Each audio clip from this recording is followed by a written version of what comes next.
que está sujeta al régimen del impuesto de la renta donde esté localizada la compañía, sea el 7 o sea el 28%. Sí, para el cliente realmente el ahorro es en el IVA, ¿verdad? El 30% del valor del inmueble, antes pagaba posiblemente, por el IVA de eso pagaba el 12%, ahora pagaría sobre el 3% de ese 30%. Eso es el ahorro realmente para el cliente, es el 9 del 30% del valor del inmueble. Ante cualquier duda, digamos, de si las acciones pagan o no pagan ganancia, una posibilidad es que hagan un memorial dirigido al superintendente. Eso no es vía correo electrónico a cualquier empleado del SAT, sino que tiene que hacerse vía al superintendente. Entonces la consulta es vinculante y lo que me contesten a mí como es, si me conviene obviamente, lo puedo usar en mi favor, ¿verdad? Entonces no puede ser simplemente un correo electrónico preguntando cómo funciona este tema de si pagan o no pagan ganancia la renta de acciones en esas situaciones. Bueno, veamos entonces ahora el cálculo de pago de impuestos en ganancia desarrolladora. Entonces, antes de entrar a este tema, realmente donde yo no pago impuestos al vender inmuebles es únicamente aportándolos, recibiendo acciones, y para mí idealmente aportarlas a una sociedad panameña y venderlas de la sociedad panameña. Lo único que no toda la gente está dispuesta a hacer una vuelta a esa naturaleza. Entonces, más tips de cómo ahorrar impuestos, difícil, digamos, las leyes cada vez se hacen más complicadas. Incluso nosotros ahora los contadores públicos, a partir de diciembre, solo con el hecho de que nos cuenten de que quieren meter una cantidad por fuera, que el inmueble lo voy a vender por 10 y la diferencia de $100,000 más para una cuenta en Estados Unidos, debemos, porque es un delito, ir a la IVA y decirle, mire, tal empresa, tal persona quiere hacer tal operación y la va a hacer, y reportarlo. O sea, nos están pasando a nosotros los contadores públicos la responsabilidad de cualquier tema de lavado de dinero, informarlo a la IVE. Y a veces uno piensa, lavado de dinero es solo recibir dinero en narcotráfico, no es cierto. O sea, lavado de dinero es recibir dinero en una cuenta que no puedo explicar su naturaleza porque no está documentada por contrato, ni factura, ni por escritura, ni por venta de títulos, digamos. Entonces, cualquier dinero recibido que no tenga ese tipo de documentación también se puede considerar como un delito y obviamente es algo que puede tipificarse como lavado de dinero. Entonces, ¿cómo bajar impuestos en estas situaciones? Sería solo aportando y vendiendo acciones nada más y haciéndolo bien, ¿verdad? Fuera del país, porque si lo hago dentro tengo el riesgo de que es una ganancia afecta. También quiero comentarles que si una sociedad panameña viene a vender acciones de una sociedad chapina o de una sociedad panameña misma también, la sociedad vendedora de esas acciones también está tipificada ahora en la ley del impuesto a la renta, no solo esta sociedad, sino que todas en general, está tipificada como establecimiento permanente. ¿Qué es un establecimiento permanente? Es cualquier sociedad extranjera que hace negocios en el país o que toma decisiones en el país. Entonces, esa sociedad extranjera que hace operaciones, que lleva su contabilidad, que aquí tiene juntas directivas, que tiene juntas de accionistas, que hace contratos de compra-venta, que presta dinero, se le tipifica como establecimiento permanente y debería pagar impuestos de renta como cualquier empresa, digamos, guatemalteca en el régimen del 7 o del 28%. Que si el fisco se enterara de eso, haría que pagáramos en el 28% porque es el régimen general, no el opcional. Entonces, entramos entonces ahora a cómo se pagan los impuestos a las ganancias, que también eso cambió con la ley actual. La ley vigente del 19 de 2013 habla de cuando, por ejemplo, alguien construye en un inmueble propio. O sea, yo voy a construir un edificio de apartamento, por ejemplo. Entonces dice la ley que pide asignar como ingreso la venta documentada a través de compraventas o escrituras. Y dice en el caso de bienes inmuebles, o facturas cuando uno realmente es un constructor. Entonces, ¿qué es lo que quiere decir aquí la ley? Nuestra interpretación es que yo puedo optar por registrar los ingresos y reportarlos al fisco en base a la promesa o en base a la escritura.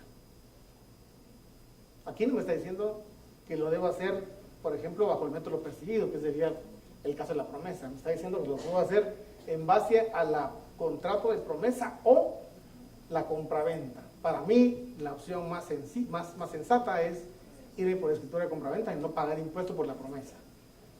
porque me voy por la promesa, vamos a ver otros problemas que hay más adelante. Entonces, me da la opción de trabajarlo vía promesa o vía escritura. Yo creo que la mejor opción es vía escritura. Porque con escritura ya el edificio, por ejemplo, ya está terminado, ya sé cuáles son mis costos, ya puedo liquidarlo todo bien. Sin embargo, no sé qué está pensando SAT, porque he oído que dicen, es que ahora tienen que pagar impuestos por la promesa. Entonces, pero la ley no está redactada así, porque me está dando está diciendo que es la promesa o escritura. Entonces, me está dando la opción, la ley, me está dando dos alternativas. Y en el caso de que se use la escritura de compraventa, entonces los ingresos se registran al momento de que yo escrituro, que yo facturo, que sería para mí lo más sensato. Sin embargo, no es tan sensato para el fisco facturar vía escritura, porque yo pagaría impuesto hasta que el edificio esté terminado, como que pretenden que yo pague impuesto mientras el edificio o el condominio esté en construcción, lo cual es ridículo, porque ahí realmente no hay renta. Ahí lo que hay son anticipos recibidos que tengo la obligación de honrar, ¿verdad? Entonces, realmente ahí no hay. Ahora es distinto cuando uno se dedica a construir para un desarrollador, porque el constructor comienza a trabajar, comienza a construir casas y le van pagando poco a poco, pero para alguien que es desarrollador, que vende al cliente directo, no tiene sentido pagar impuestos de la renta con una promesa, ¿verdad? Pero sin embargo, habría que ver cuál es la opinión de SAT en ese sentido, mediante una consulta como las que les contaba antes. Entonces, veamos el criterio de usando la escritura como base para pagar impuestos de la renta. Dice que para qué costos puedo atribuirle yo a la venta al momento de vender con escritura. El terreno se puede incluir a valor revaluado, que es un cambio en la ley anterior, que antes no tenía duda que si yo era un desarrollador, agarraba un terreno con valor de matrícula 100,000, lo revaluaba, si eso realmente era deducible o no. Ahora aquí la ley dice que sí, el terreno se puede incluir a valor revaluado, pero sigue diciendo, siempre y cuando se haya pagado el impuesto de revaluación, que el día de hoy es cero. Pues si uno sigue el procedimiento que vimos anteriormente, pues ese para un desarrollador, ese costo sería válido meterlo como deducción, revaluarlo, meterlo en la municipalidad, llenar el formulario 1321, poner el nuevo valor, y entonces de ahí en adelante ya para mí es deducción, ¿verdad? El tema es que nada más esto paga IUCI a partir del momento que lo mete la municipalidad. Dice que al total del costo del terreno le puedo agregar los gastos de construcción dividido por los metros vendibles, da el costo por unidad. Entonces, y el proyecto está terminado, es bien simple, porque ya tengo todos los costos, lo divido entre las unidades habitacionales o los apartamentos y ya me dio el costo, ya lo puedo rebajar de cada venta que vaya haciendo. Luego, veamos en base a la promesa. Y en base a la promesa, imagínense vender un edificio de apartamentos en planos, con una promesa de compraventa y me entraron $100,000. Pagar impuestos de la renta por esa cantidad que estoy recibiendo. O sea, ¿cuál es la ganancia que quiere el fisco? ¿$100,000? ¿O $100,000 menos el costo estimado? Vamos a ver, entonces en caso de la promesa, dice igual, el terreno, pues, para ambos es inclusive revaluado.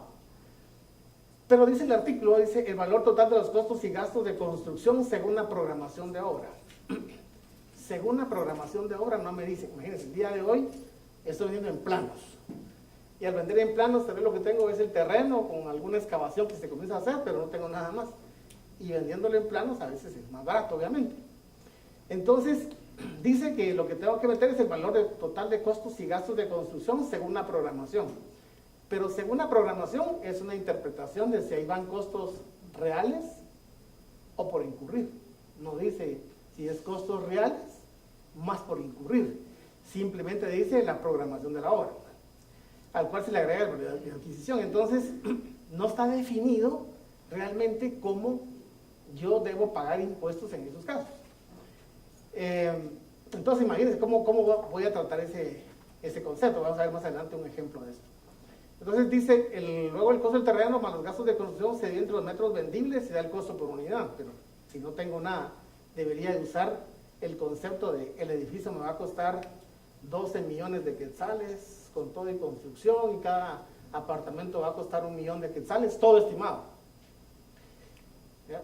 Lo que me mencioné es que puedo usar esto, pero son los gastos de construcción, pero no me dicen si son los estimados, los reales, no dice absolutamente nada. Luego, en cualquier método, continúa el artículo, al terminar la obra se harán los ajustes correspondientes. tampoco no sé si yo esto lo hago en el año 2014 y estimo de más 1 millón de quetzales de gastos, como es estimado. Viene SAT, me revisa aquí el 2014 y dice, pero como mira, aquí tenía los costos reales en el 2015, en el 2016, que ya sé cuáles son, lo voy a ajustar aquí. Puede pasar también eso, pues, o sea, es un riesgo de trabajar con el tema de la promesa. Entonces, existen distintas opiniones en el medio de si debo usar percibido. Percibido es, por ejemplo, por la promesa, donde no tengo, realmente no le he entregado todavía el inmueble, o es devengado. Esta es nuestra opinión, es cualquiera de los dos. Si uso percibido tengo más riesgo, porque ¿qué criterio voy a usar para estimar los costos? Para estimar el costo del inmueble ya terminado y para registrar la ganancia. Entonces, hay personas que dicen que debe ser en base a los ingresos, porque se usa la palabra promesa, pero nosotros no estamos de acuerdo con eso, ¿verdad? Según nosotros son las dos opciones. Entonces, bajo el método de lo percibido, que hemos visto nosotros en el medio, en desarrolladores, pues hoy recibí una promesa por $100,000, ¿y qué le voy a restar? Son casos reales que hemos visto. Pues rebajémosle, bueno, mejor por $1 millón, y le rebajo el costo del terreno, porque tengo todo el terreno, más los gastos que tengo incurridos al día de hoy, y si me sale ganancia o pérdida aquí, pues lo que salga, ¿sí? Eso no es percibido. Este es un enjambre de montos de promesas con montos de gastos incurridos.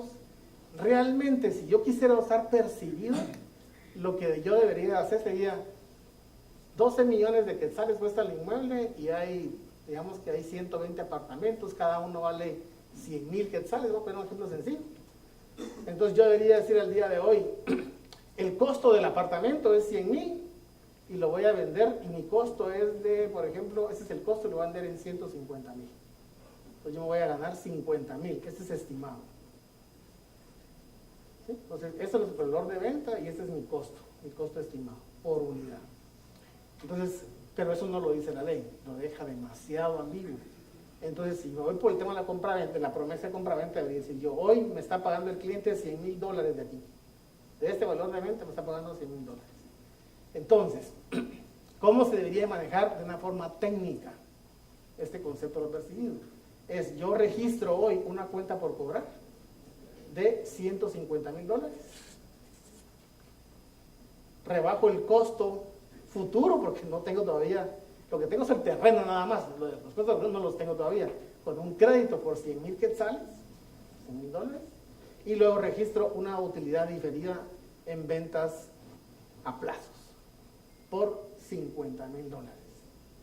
Eso es lo que debería hacer yo cada vez que vendo un inmueble con promesa. Registrar la cuenta por cobrar por el valor estimado, por el valor de venta realmente. Estimar los costos que va a tener el apartamento o la unidad habitacional, y la diferencia entre la cuenta por cobrar y el costo unitario me da a mí la ganancia futura. Entonces, en el mes 1 o el mes 2, estoy cobrando de la cuenta por cobrar $20,000. ¿Cuánto debería reconocer para el fisco de esos $20,000 como ganancia afecta? Según yo diría aquí, bancos, $20,000 recibidos, de clientes, $20,000 recibidos. Con esto registro el dinero recibido del banco, le rebajo la cuenta al cliente, ahora me debe 130, y una transacción adicional que es la utilidad diferida que tenía yo de 50,000. Aquí cuánto realicé de los 150,000. Si ustedes dividen 20 de cobro dentro de 150, esto da como el 12%, digamos. Entonces, ¿qué diría yo aquí? De estos $20,000 que recibí, voy a realizar el 12%, porque es la utilidad que hay entre eso y esto. Perdón, aquí la utilidad sería 50 entre 150, ¿verdad? ¿Cuánto es? ¿Alguien tiene una calculadora por ahí? 33%. Okay, entonces, como ahora cobré $20,000, de los $20,000 cobrados, yo voy a registrar un ingreso del 33%, que sería, la utilidad sería de 6,600, digamos. Y este ingreso de aquí es el que debería pagar impuestos de la renta. Estos 6,600. pero desafortunadamente la ley no da lineamientos de si yo manejo la promesa, cómo debería manejarlo. Entonces aquí lo que le queda a uno nada más es hacer una consulta vinculante al SAT para decir, mire, yo lo voy a hacer así. Y yo lo debería plantearlo, si lo quiero hacer por promesa, debería plantearlo de esta forma, porque si no va a ser un desmadre. Y al final esta cuenta de costos futuros, cuando se termine el proyecto va a haber una diferencia. Porque yo estoy estimando que la proyecto va a costar 100,000, pero si cuesta 108, 112, ahí se va a dejar la diferencia y eso va a ser ganancia o va a ser un gasto en el futuro que también tiene el tratamiento que dice la ley, que cuando lo liquido ahí meto la diferencia. Entonces, en el caso de cuando yo me voy por lo percibido, por el tema de las promesas, es bien difícil manejar contablemente eso porque no está definido el procedimiento. Creo que deberíamos hacer nosotros el esfuerzo para hacer un memorial y preguntarle al superintendente cuál es el procedimiento, pero casi que decirle, así lo voy a hacer para que me contesten, sí, así es. ¿Verdad? Porque si no va a ser muy enredado. Entonces, este es el tema de los, cuando es por lo percibido, digamos, en el caso de una promesa. Ahora sí vemos para cuando yo soy un constructor, que yo hago desarrollo, yo hago construcción para gente que son desarrolladores, digamos, ese también está definido en la ley y dice que aquí los ingresos se registran por la factura. Porque obviamente el cliente, el constructor hace estimaciones, ¿sí? Y en base a las estimaciones le cobra a los clientes y en la estimación tiene en soporte una factura. Entonces tiene más sentido para un constructor trabajar esto por el tema de las facturas. Entonces dice que para el constructor, ¿cómo se establecen los costos? Dice con los costos y gastos estimados. Aquí sí da la opción de gastos estimados para uno que construye en inmuebles ajenos, ¿verdad? Y aquí a veces no aplican de gastos estimados porque el constructor va cobrando como se va ejecutando. Aquí no veo yo que tenga ese problema, pero permite hacer eso. Dice que el total del numeral anterior de los costos y gastos siguiendo el número de metros o unidades que estoy vendiéndole al cliente, ya sean metros cuadrados o casas o apartamentos, lo que sea. Y el coeficiente resultante es el costo que puedo aplicar como gasto deducible. Y cualquier ajuste que pueda encontrar yo al final de la construcción, pues lo tengo que incluir en el periodo de liquidación, que debe ser ingreso, efecto o gasto deducible. Entonces, en este artículo para constructores sí permite el tema de costos estimados. Siento que el tema para un constructor que trabaja para desarrolladores es bien sencillo, porque hace su factura, le rebaja los costos incurridos y se va yendo, y si se lleva 2 años en esto, pues va a ser bien simple, ¿verdad? ¿Sí, Alejandro? Oye, has tratado 2 temas. Uno que construye y desarrolla, y ahorita otro que construye para un desarrollador. Así es. La pregunta es, ese desarrollador que subcontrató la construcción y que no construye, entiendo que es diferente a estas 2 opciones. El anterior, digamos, era, digamos que yo contraté con un desarrollador la construcción del edificio de apartamentos, por ejemplo. Entonces, ¿en qué momento meto esos costos y los ingresos como deducibles? O yo construyo también propio. No, el anterior, la actividad regulada es construcción en bienes propios. Sí, lo que pasa es que pero la actividad es construcción. Sí, lo que pasa es que en el mismo artículo no te hace diferencia a quién es constructor y quién es desarrollador. Te lo da en forma genérica, digamos, y en el mismo artículo te habla de los 3. Te habla de quienes construyen en un inmueble propio, quienes trabajan para alguien más. No está definido quién hace su mismo trabajo y él, por ejemplo, es constructor y desarrollador, por ejemplo. No está definido, pero siempre se refiere a la actividad de construcción. Sí, así es. No se refiere a la actividad de desarrollo sin construcción, y la actividad de construcción la hace otro. Por ejemplo, el segundo caso, estás tratando el que construye para otro. En este caso de aquí es el que saca para otro. Sí, ese construye para otro. Así es. ¿Cómo es la contabilidad de ese otro? De este otro, del que está construyéndole para el desarrollador, digamos. No, del desarrollador. Ah, sería este de acá. El perseguido de vengado. No, porque tienen, el constructor está llevando la contabilidad conforme a este principio, y el desarrollador la tiene que llevar bajo otro principio. Digamos que en este caso, lo que dice la ley es, si yo, digamos, estoy trabajando en un inmueble propio, yo soy dueño del terreno, y digamos voy a vender ese proyecto, lo que la ley no es tan clara, porque hay casos así como el que mencionas. Lo que dice realmente es que cómo debo de contabilizar mis costos. Cuando yo recibo el costo del constructor, los debería de estimar, si voy por lo percibido, los debería de estimar, en función del terreno, más esos costos estimados que me va a dar el constructor. Saco el costo estimado de cada unidad habitacional, si voy por lo percibido, y lo hago la relación de cuánto me corresponde reportar como utilidad. Pero no tiene la diferenciación que yo lo entiendo así, ¿verdad? Como es, esta persona recibe las facturas del constructor y lo tiene que ir contabilizando, ¿verdad? Por lo percibido o por lo devengado. Entonces sí vamos en este de aquí.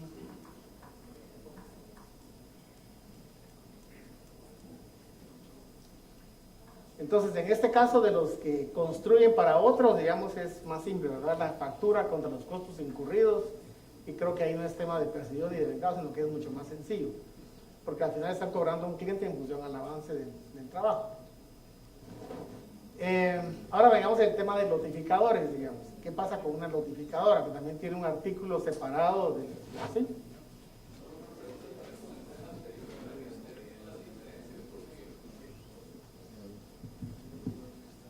El escenario se ve bastante complicado y de estimar, y entonces, ¿qué beneficio es de hacerlo estimado si al final el desarrollador va a estar anticipando efectivo en impuestos o ese... Beneficio para el fisco. Para el fisco, pero siempre va a haber como problema de... Ah, sí, claro. Claro, para mí la mejor opción es que, por ejemplo, si yo desarrollo, soy el desarrollador, digamos, ya sea que yo construya o que use a alguien por tercerización, digamos, para mí cuando ese recibe aquí los costos o ese incurre los costos de acá, para mí ese tiene dos opciones, que es el que vende finalmente al cliente, ya sea en base a la promesa o en base a la escritura, a la factura. Cuando yo hago esto, realmente el proyecto está terminado, tengo mis costos bien afinaditos y sé cuál es mi utilidad. Cuando me voy por este concepto, no está ni bien definido ni cuál es el procedimiento contable para reportar las utilidades. Porque podría ser tan burdo como decir, recibí estas promesas y le rebajo estos gastos, que no tendría mucho sentido. Entonces, para mí el mejor concepto es, si yo me dedico a desarrollar, es irme por el tema de la escritura. ¿Qué desventaja tiene el fisco acá? Si el proyecto toma 2 años, venderse. el fisco lo que está viendo solo es ISO, ¿sí? Pero no sabiendo impuesto de la renta. Y mi impuesto de la renta va a ser 0 porque no tengo realmente utilidades. Sí, pues, entonces nadie agarra casi que la promesa, pues es como estar anticipando el impuesto al Exactamente, azar, pero ¿no? sin embargo en el medio hay el concepto de que uno debería trabajar pues, por promesa. ¿Sí? Pero cuando uno lee la ley dice promesa o escritura, entonces está la O. Y para mí con la O me da la opción entonces de venirme aquí realmente, donde es más sencillo. Claro. Okay. ¿Sí? Gracias. ¿Sí?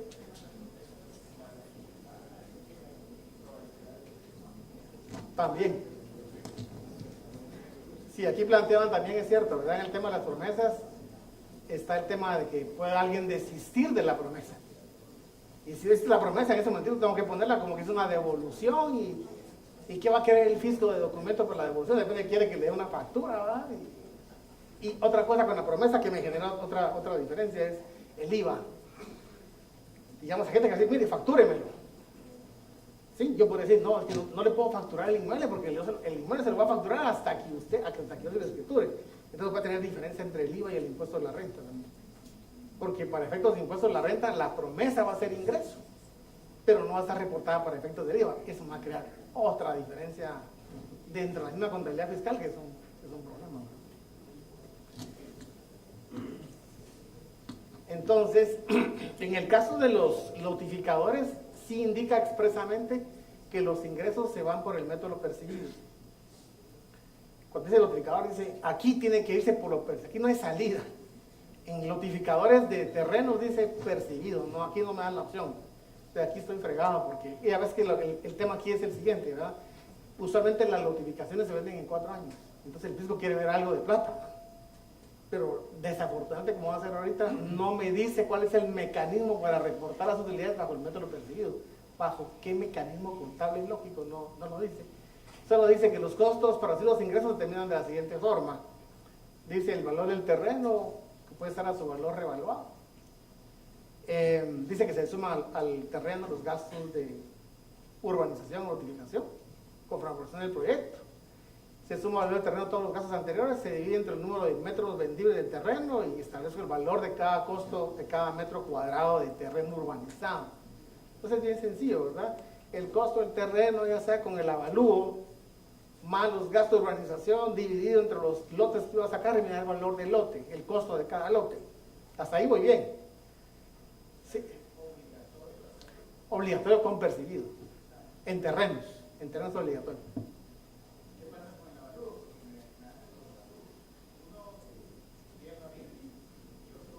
No, aquí es el avalúo, que es un buen punto. Realmente el avalúo, aquí es el avalúo de la tierra virgen. Porque después el costo le va a agregar los costos de urbanización. Entonces, en relación a los costos, habla que es el terreno, incluyendo ese valor de avalúo, ¿sí? Más los gastos de desarrollo. Y dice, bueno, y así se establece el costo.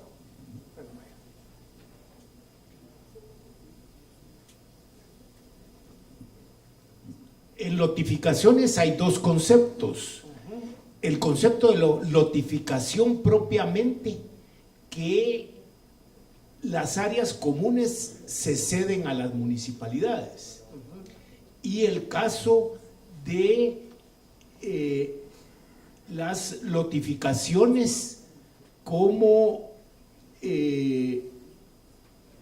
condominio, en el cual las áreas comunes se quedan como propiedad de los condóminos. El costo de las áreas comunes, ¿dónde se incluirían aquí? Debe estar en el costo del terreno más todos los gastos de urbanización. Y si es lotificación, que el área se va a ceder a la municipalidad. Igual, digo, no, porque es costo para mí. O sea, tengo que hacerlo para incurrir, para, digamos, al final de entregar las casas, tengo que hacer ese gasto. Debe ser un gasto deducible. No puede ser que ese costo del terreno por hacer las mejoras sería no deducible, sería... Aquí no hay ninguna prohibición tampoco de que ese tipo de gastos por áreas comunes en ese tipo de modalidad no dice que no son deducibles. Por lo tanto, como no está prohibido y aparte es justo, digamos, que se incluye el costo, debería ser un costo deducible. ¿Qué pasa si yo compro un lote urbanizado y revendo este lote? ¿Qué ocurre con los impuestos? Como persona individual, al comprar el lote, como es nuevo, paga IVA. ¿Sí? Y cuando no porque es segunda venta, porque yo ya pagué por ese lote. Pues quiero entender que usted compraba el lote nuevo. Sí, ¿Okay? Esa es primera venta. Así, entonces cuando se lo vende, o sea, cuando se lo compra, paga IVA, cuando se lo compra. Cuando se lo vende por segunda vez, paga timbre. Pero con la diferencia de que ahí le piden un avalúo. Ese es el concepto ahí con... Licenciado, una pregunta. Entonces, en teoría, las notificaciones ya no pueden ceder las áreas comunes a las municipalidades, porque según lo que yo entiendo del artículo, según lo que platicamos hace un momento, es que mis costos incluyen el precio del valor de las áreas comunes. Pero hablando de acciones de... Estos son notificaciones, lo que hablé anteriormente era solo cuando son unidades de vivienda, digamos. Sí. Esto es en terrenos urbanizados. Sí. Y el costo, digamos, de las comunes en esos casos debería ser un costo deducible. Okay. Aunque yo se lo dé a la municipalidad porque es parte de lo que tengo que hacer para que al final pueda vender la notificación. Okay. Entonces, el tema aquí es que cuando son venta de lotes, sí me define de alguna forma cuál es el costo, que es mi costo del terreno, más la revaluación, si es que hay revaluación, más los gastos de desarrollo, y saco ese gran bolsón y digo, va a costar tantos miles de quetzales cada lote. Lo que dice la ley después es que parte de determinar el costo, pero no me dice con qué método debo de reportar las ganancias para efectos de reportar la ganancia por la venta de un lote, que debería ser el mismo concepto. Por ejemplo, es si el lote va a costarme 100,000 quetzales y lo voy a vender en 120,000 quetzales, debería ser una operación contable donde registro la cuenta por cobrar por 120,000, rebajo el costo futuro o el costo del terreno, digamos, que va a ser de 100,000 quetzales. Este es el momento de la promesa. Registro la cuenta por cobrar por el valor, eso sí ya lo sé, que va a valer 120,000. Rebajo el costo estimado de de ese terreno, digamos que son 100,000 quetzales, y la diferencia se llama utilidad diferida en ventas de terrenos por 20,000 quetzales. Entonces, lo que me estoy ganando yo aquí es 20,000 de 120,000. Digamos que es más o menos como el 15% del valor de venta del terreno. ¿Qué significa esto? Es que cada vez que yo cobre algo, yo debería reconocer una utilidad para efectos fiscales del 15% cada vez que cobro. ¿Por qué? Porque yo me gano 20,000 quetzales de un valor de venta de 120,000. Entonces, yo divido la utilidad que voy a tener en forma individual dentro del terreno por el valor de venta del terreno. ¿Sí? Si eso diera, digamos, el 15%, no sé cuánto da, entonces lo que significa es que en la siguiente venta, cuando yo comience a cobrar, si yo hoy cobro 1,000 quetzales, entonces yo diría, bancos, 1,000 quetzales en cobro, contra cuenta de clientes, 1,000 quetzales, y el momento que hago esta operación contable, tengo que hacer otra operación contable para reconocer la ganancia. ¿Cuánto me gané aquí si cobré 1,000? Me gané 150 quetzales. Entonces aquí quiere decir utilidad diferida en venta de terrenos 150 contra ingresos por venta de lotes 150. O sea, estoy pagando en función a lo que estoy cobrando. Ese es percibido real.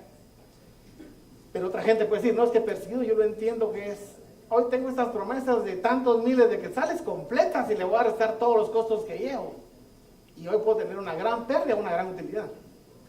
Entonces, en el caso de los notificadores, es importante que uno haga una consulta a la SAT para entender cuál es el procedimiento real, para no hacer un proceso que en realidad no es válido, ¿verdad?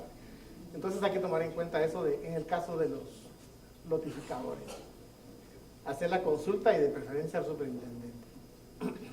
Bueno, entraron unas nuevas regulaciones el 12 de junio, salieron publicadas creo que en mayo, 22 de mayo, y lo que dice es que ahora también en la declaración de impuestos a la renta para cualquier constructor y desarrollador, dice que tengo que mostrar cuando una fecha en la declaración anual, ¿verdad? La fecha de inicio y de terminación de la obra. Dice que debo informar cuál va a ser el costo del inmueble, incluyendo si hubo avalúo y cuánto se pagó de impuestos. Me pide que dé un detalle de los gastos de construcción, cuánto de mano de obra, cuánto de servicios tercerizados, cuánto de materiales. Me pide cuál es el estimado de unidades a vender y cuál es su precio. O sea, ahí lo que quiere es tener información para que cuando uno diga, no es que yo lo vendí por tal cantidad, dice, pero ¿por qué? Tener una explicación entre esta cantidad, lo que yo estimaba al inicio y cómo se concluyó el proyecto. El estimado de unidad de medida, ¿verdad? Para constructores en inmuebles ajenos, si va a ser metros cuadrados, qué es lo que va a hacer. Y esta información igual debe presentarse al concluir la obra, o sea que aquí me está amarrando a dar información y muchos constructores lo que hacían o desarrolladores es que los proyectos los llevaban en un solo bolsón. Entonces ahí tengo todos los proyectos, no sabía uno qué costo es de uno, porque decía alguien, entre el relajo mejor salgo ganando. Pero aquí me está pidiendo que dé esa información y si no me logra encontrar esto, puedo tener problemas, ¿verdad? Otros temas que salieron es que las compañías que vendían proyectos con acciones antes de la entrada en vigencia de la ley, pues pueden acogerse a esto en los siguientes 3 meses de publicación, que sería entre junio, julio y agosto. Y podría rectificar las declaraciones de años anteriores y ir con el fisco y decir, mire, vengo a rectificar, a regularizar esas ventas de bienes que yo no pagué impuestos, y por eso sacó la amnistía, que primero era dirigida a la parte inmobiliaria y ahora es dirigida a todo el mundo, porque no podían ser, digamos, solo darnos ventajas a la parte inmobiliaria, sino que a todos. Entonces, bajo ese concepto, si yo quiero hacer esto, yo puedo rectificar las declaraciones y reportar las ventas y las ganancias en venta de acciones, si yo quisiera acogerme a esta posibilidad que me está dando esta modificación al reglamento. Dice que también las compañías que antes de entrar en vigencia tenían proyectos en desarrollo, pues pueden seguir con los proyectos manejándolos con el método que los seguía manejando antes. Da esa ventaja, digamos, yo puedo seguir terminando con el método como yo lo calculaba antes de los costos de obra. Y entonces las rebajas en multas que están dando, ahora ya no solo al sector inmobiliario por regularizarnos, sino cualquiera, es 100% en el primer mes de rebaja de recargos, multas e intereses del 100%, 95% en el segundo mes y 90% en el tercero. Básicamente esa es la parte de inmuebles.